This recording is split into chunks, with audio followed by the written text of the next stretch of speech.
G'day everyone and welcome to another video on the Forza 7 demo.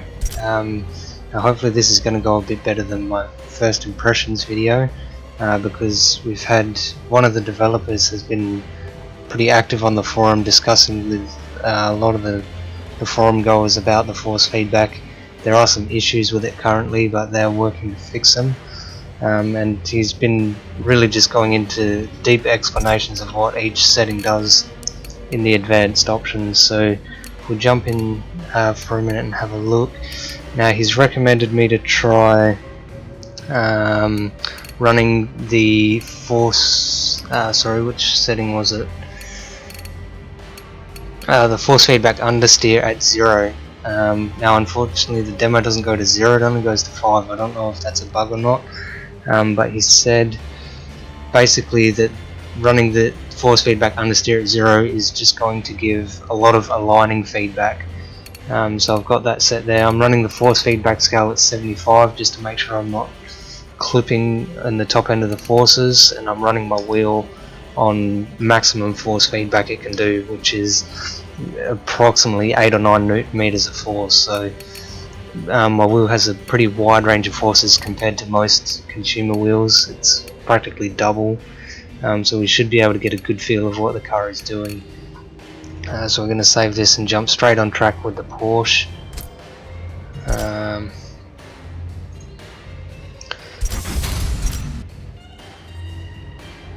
And we're going to do a couple of tests. First one we'll run with simulation steering, and then the second one I'll try with normal steering and see how much of a difference it makes. So we'll go, so we're all on simulation steering. We're using manual with clutch this time because I'm going to be doing a bit of drifting, and clutch is always useful to have, and I can use shift locking technique to initiate a couple of slides. I'm not sure how well it will work in the rear engine Porsche, but it should still be able to initiate into a bit of oversteer.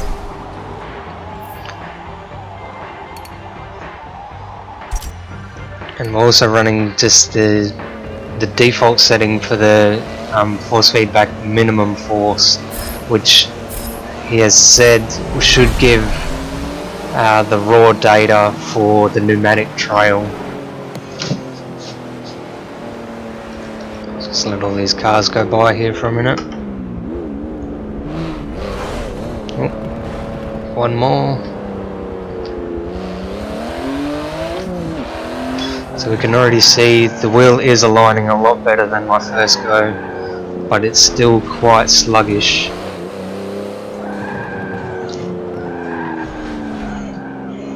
But it's definitely aligning better. Now Aaron has said with these settings a good drifter should be able to transition just by letting the wheel do its thing, so we're going to put that to the test. But this already feels much better. Still not perfect, but a lot better than my first go round.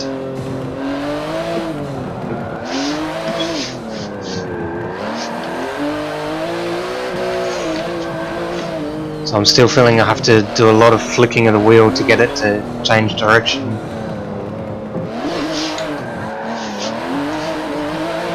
So we'll try this transition here, if we'll just let the wheel go. So you can see the wheel is still not keeping up with the physics, it seems.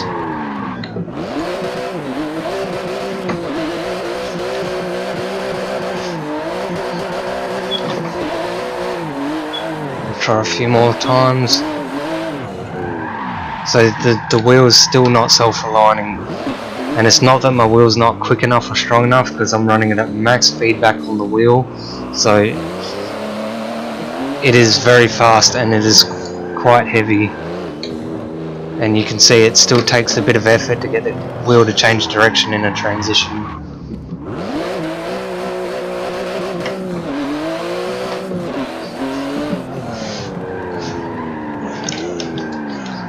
In fact, I'm kind of having to fight the wheel to get it to change a little bit.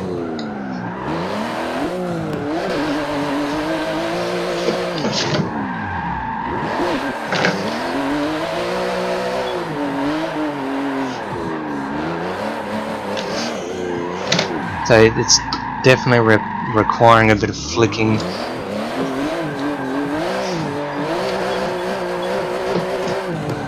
Now I am lifting off the throttle in transitions to get the weight to transfer to the front to make sure I got weight on the front wheels, and it's not making much of a difference. See, there's a, I don't know if you saw that then, but there was a bit of a pause in the middle of that transition.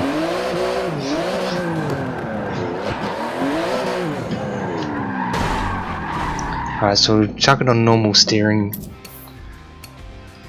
and see what happens, because normal steering makes the car feel a lot more stable and weight transfers don't happen as fast. So I'm thinking that maybe this mode will actually allow the wheel to keep up with what the physics are doing on the car.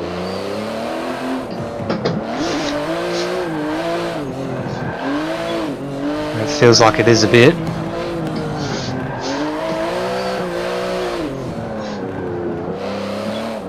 Get a good transition in up here.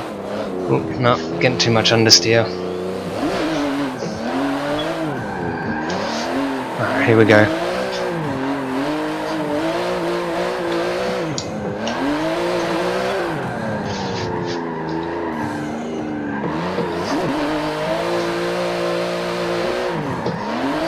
So normal steering is definitely feeling a lot better than simulation. The force feedback just doesn't seem to be able to keep up with the physics on simulation steering.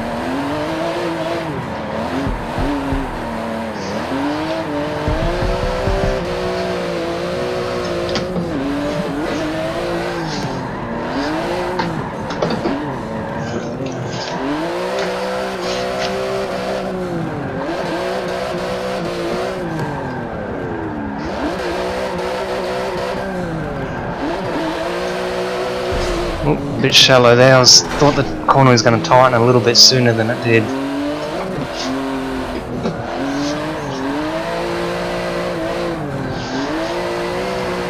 If we can link up through here, and you see even there, it's hard to say if it's because it's a rear-engine car, but there's still, it doesn't seem to follow the aligning torque properly.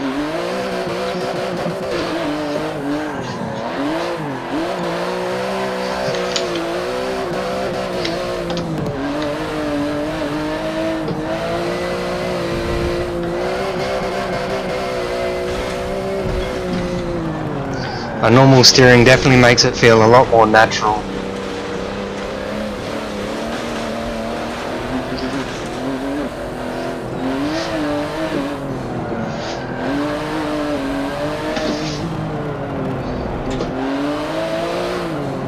Alright, so we can't really power oversteer, we just start pushing the front wheels when we do that, so we're going to really weight transfer.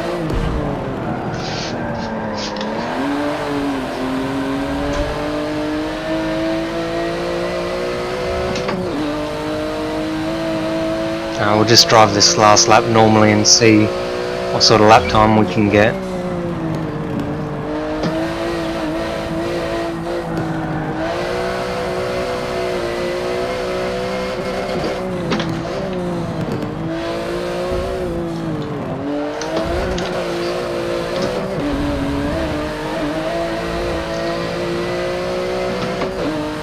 Normal steering is definitely feeling a lot more natural to drive the car.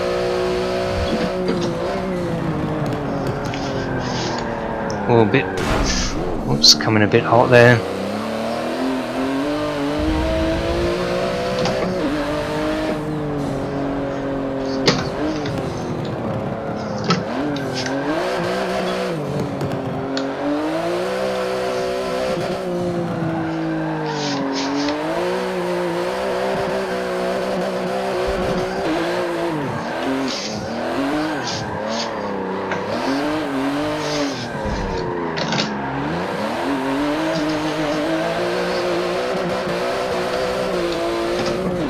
There's still some really jerky feelings coming through the force feedback.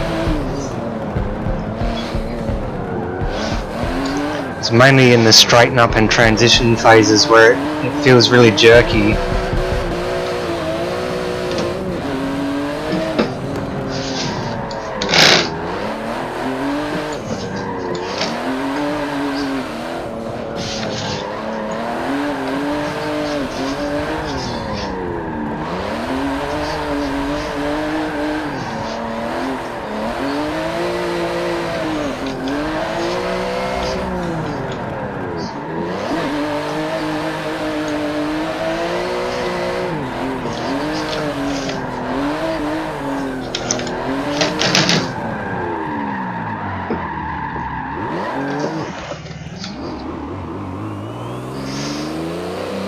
And it does feel like there's a bit of a fight to try and, when you're at that maximum angle, to transition into the next drift. You kind of got to fight to pull the wheel back to center to allow it to rotate in the opposite direction. Normally I'd expect to feel that when the car's like really in an unsettled weight transfer, which can, I've had it happen quite a lot on Assetto Corsa, but this just seems like controlled transitions don't really want to change direction.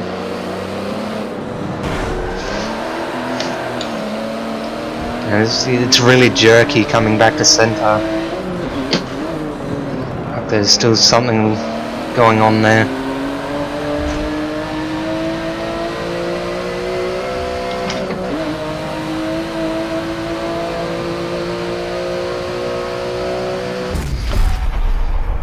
It's not a fast lap by any means. We kind of gave up halfway through, just started drifting again.